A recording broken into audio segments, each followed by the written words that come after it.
प्यारे बच्चों, मैं अजय चौरसिया आपका अपने YouTube channel maths by Ajay Chaurasia classes में स्वागत करता हूं। आज के इस वीडियो में आप सीखेंगे डॉक्टर हर्षरूप शर्मा जी की बुक से एक्सरसाइज 10C के क्वेश्चंस। हमारा टॉपिक चल रहा था व्रत, जो कोनिक सेक्शन है संघ परिच्छेद, उसमें टॉपिक था व्रत सर्किल, और उसी में पिछले वीडियो मैंने एक्सरसाइज 10B को समाप्त कर दिया था। आज सीखेंगे हम एक्सरसाइज 10C।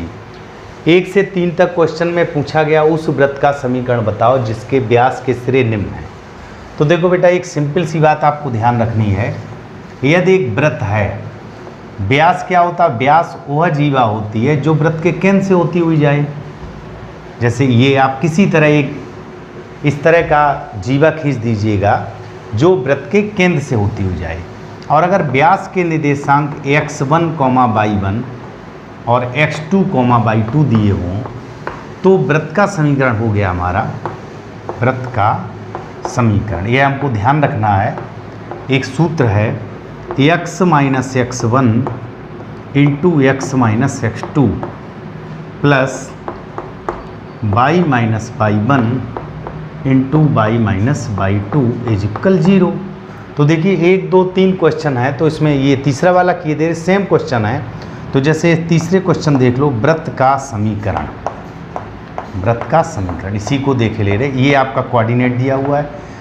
व्रत का समीकरण पूछा, व्यास के निर्देशांक 3, 4, तो x1, y1 x2, y2। तो आपका हो गया x minus x1 into x minus x2 plus y minus y1 into y minus y2। तो यहाँ प्लस हो जाएगा और इज इक्वल 0। इसका मल्टीप्लाई कर लो। तो देखो बेटा, x का किया x square minus 2x minus 3x plus 6। यहाँ हो गया y square plus 7y minus 4y minus 28 is equal 0। तो x square plus y square, उसके बाद माइनस का 5x हो गया, 7, 4, तो ये प्लस का 3y हो गया, 6 माइनस का 22 हो गया। ये आपका व्रत का समीकरण आ गया। तो सिंपल सा है कि अगर आपको व्यास के निर्देशांक दिए हुए हैं तो आप आसानी से व्रत का समीकरण ज्ञात कर सकते हैं। 3 क्वेश्चन सेम है, 2 आप स्वयं लगा सकते हो। क्वेश्चन नंबर 4 की बात करते हैं। क्वेश्चन नंबर 4 में कहा गया उस व्रत का समीकरण ज्ञात कीजिए जो बिंदु 1,2, देखो बेटा इन्होंने कहा उस व्रत का समीकरण ज्ञात करो जो बिंदु हमारा दिया हुआ है, बहुत ध्यान समझिएगा, बिंदु 1,2 तथा -2,3 को मिलाने वाली रेखा को व्यास मानकर। देखो बेटा, यह एक रेखा है और इन्होंने ये भी कहा कि ये आपका इधर बिंदु दिया 1,2 और इधर दुआ -2,3, ये दिए हुए हैं, और इन्होंने कहा इस रेखा को मिलाने वाली रेखा को व्यास मानकर। तो यदि हम इसको व्यास मानेंगे तो इस तरह का व्रत बनेगा। अगर हमने व्यास माना, बिल्कुल सिंपल सा समझिएगा, इसका मतलब ये हमारे व्यास के निर्देशांक हो गए।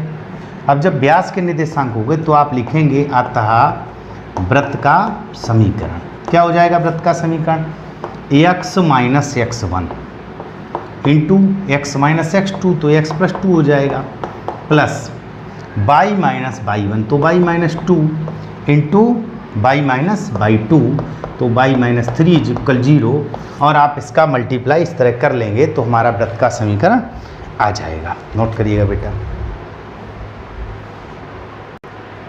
क्वेश्चन नंबर 5 की बात करते हैं। 5 में इन्होंने कहा है यदि 2,5 और 3,4 व्रत के व्यास के सिरे हों। देखो बेटा, व्रत के व्यास के सिरे हैं कौन कौन से? 2,5, ठीक है, साथ में दिया हुआ 3,4, ये व्रत के व्यास के सिरे हों तो उसका समीकरण ज्ञात करो। तो देखो बेटा, यह एक व्रत हो गया इस तरह का, और जब ये व्रत हो गया आपका, इसी का समीकरण पूछा, यह एक केंद्र रहा होगा, तो पहले आप निकाल लीजिएगा व्रत का समीकरण। व्रत का समीकरण, तो जब व्रत का समीकरण निकालेंगे तो x minus x1 into x minus x2 plus y minus y1 into y minus y2 is equal 0। ठीक है बेटा, मल्टीप्लाई कर लीजिएगा। तो देखो ये हो गया x square minus 3x minus 2x plus 6 plus y square minus 4y minus 5y plus 20 is equal 0। तो फाइनली आपका हो गया x square plus y square, x square plus y square minus 5x, ठीक है, माइनस 9y और plus का 26 is equal 0। ठीक है बेटा। तो बात करते हैं केंद्र की। तो अभी पीछे मैंने सीखा था x square plus y square plus 2gx, तो 2g के स्थान पे देखो थोड़ा सा मैं लिखे दे रहा हूँ, फिर आपको डायरेक्ट निकालना भी बता रहा हूँ। X square plus y square plus 2gx plus 2fy plus c equal 0 से तुलना कर लो, से तुलना करने पर बहुत ध्यान से समझिएगा। तो 2g आपका -5 आया, g आ गया -5/2, ठीक है। 2f माइनस 9 तो f हो गया -9/2, क्लियर। और c हो गया 26। तो बात करते हैं केंद्र की। केंद्र होता -g माइनस f, तो 5/2 प्लस का हो गया और 9/2 प्लस का हो गया, ठीक है। त्रिज्या देख लो, त्रिज्या होती है r is equal √g square plus f square, तो ये हो गया 25/4 और प्लस 81/4 और माइनस c माइनस 26, ठीक है। इसको सॉल्व कर। अब देखो बेटा एक डायरेक्ट तरीका और बताते हैं। चूंकि यह आपका वृत्त है तो इसका मध्य बिंदु जो है वो केंद्र होगा। तो अगर हम केंद्र को डायरेक्ट निकालें, चूंकि हमको समीकरण भी चाहिए, तो क्या होता है, मध्य बिंदु का निर्देशांक होता है x1 प्लस x2/2 और y1 प्लस y2/2। तो देखिए हमारा क्या आ गया 5/2 और 9/2, सिंपल है। देखो बेटा 5/2 9/2 आया, यह मध्य बिंदु है। दूसरा ये कि अगर आप डायरेक्ट ये इस तरह हल कर लें, तो देखो बेटा इसको हमने सॉल्व किया तो अंडर रूट, देखो एलसीएम ले लेंगे 4 आ जाएगा। ये देख लीजिएगा 5 1 6 8 2 10, 106 हो गया। यहाँ 4 का मल्टीप्लाई हो जाएगा, 4 6 24, 2 4 दूनी 8 2 10, तो 2/4 अंडर रूट में, तो इसका मतलब 1/√2 आया। अब यही त्रिज्या अगर आप डायरेक्ट निकालना चाहते हैं तो इन दोनों बिंदुओं के बीच की दूरी का सूत्र लगा दो, √x1 माइनस x2 का वर्ग प्लस y1 माइनस y2 का वर्ग, ठीक है। तो सिंपल है, ध्यान दीजिएगा, ये इस तरह हम सॉल्व कर सकते हैं। ये हमारी त्रिज्या आ गई 1/√2, तो व्यास हो गया आपका, व्यास होता है 2r, तो इसका मतलब 2 × 1/√2, तो अर्थात व्यास हो गया √2 इकाई। सिंपल से आप चाहो तो इनके बीच की दूरी निकाल लो। देखो बीच की दूरी मैं डायरेक्ट निकाल दिखा रहा हूँ।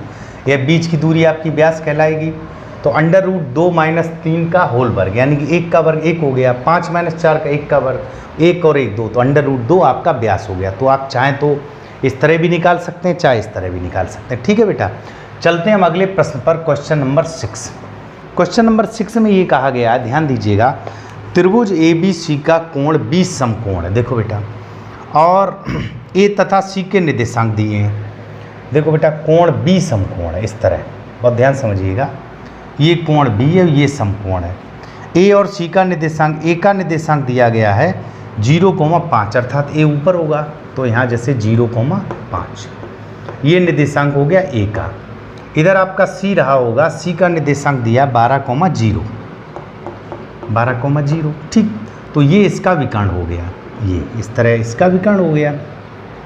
इन्होंने बेटा कहा है कि त्रिभुज ABC का कोण B समकोण है, बिंदु A तथा C के निर्देशांक 0,5 तथा 12,0 हैं। तो त्रिभुज ABC के परिवृत्त का समीकरण ज्ञात करो। बेटा अगर परिवृत्त होगा तो इसका मतलब वो इन शीर्षों से होता हुआ जाएगा इस तरह, और जब इन शीर्षों से होता हुआ जाएगा तो ध्यान दीजिएगा, यह जो आपका कर्ण है त्रिभुज ABC का कर्ण, यह व्यास का काम करेगा, क्योंकि हम जानते हैं 90 अंश जब है तो देखो बेटा अर्धवृत्त पे बना कोण समकोण होता है। इसका मतलब ये क्या हो गया, व्यास हो गया। तो अर्थात व्यास के निर्देशांक हो गए, व्यास हो गया AC, और जब व्यास हो गया हमारा AC तो हम लिख देंगे अतः वृत्त का समीकरण। बिल्कुल सिंपल है, यह बात ध्यान में रखिएगा। चूंकि ये 90 अंश कोण और यह एक विकर्ण है, तो हम ये भी जानते हैं अर्धवृत्त पे बना कोण समकोण, इसका मतलब ये अर्धवृत्त हो गया, तो इधर भी अर्धवृत्त रहा, तो ये आपका क्या हो गया, इसका व्यास हो गया। तो तो वृत्त का समीकरण हो गया एक्स माइनस, अब देखो बेटा इधर से ले लो तो x minus x1 x minus 0 कर लो, into x minus x2 x minus 12 कर लो, प्लस y माइनस y1 तो 5 कर लो, और y minus y2 0 is equal 0, multiply कर दो। देखो बेटा ये x रह गया तो एक्स स्क्वायर माइनस 12x, ठीक है, प्लस ये y रह गया तो y square minus 5y is equal 0। चाहो तो इस तरह लिख दो x square plus y square minus 12x minus 5y is equal 0। तो ये आपका वृत्त का समीकरण हो गया। आशा करता हूँ बहुत अच्छे से समझ में आएगा, बने रहिएगा कंटिन्यू। मैं आपको आगे वीडियो बनाकर धीमे धीमे पूरा वृत्त आपको कंप्लीट करा दूँगा। मिलता हूँ अगले वीडियो में, तब तक के लिए बाय।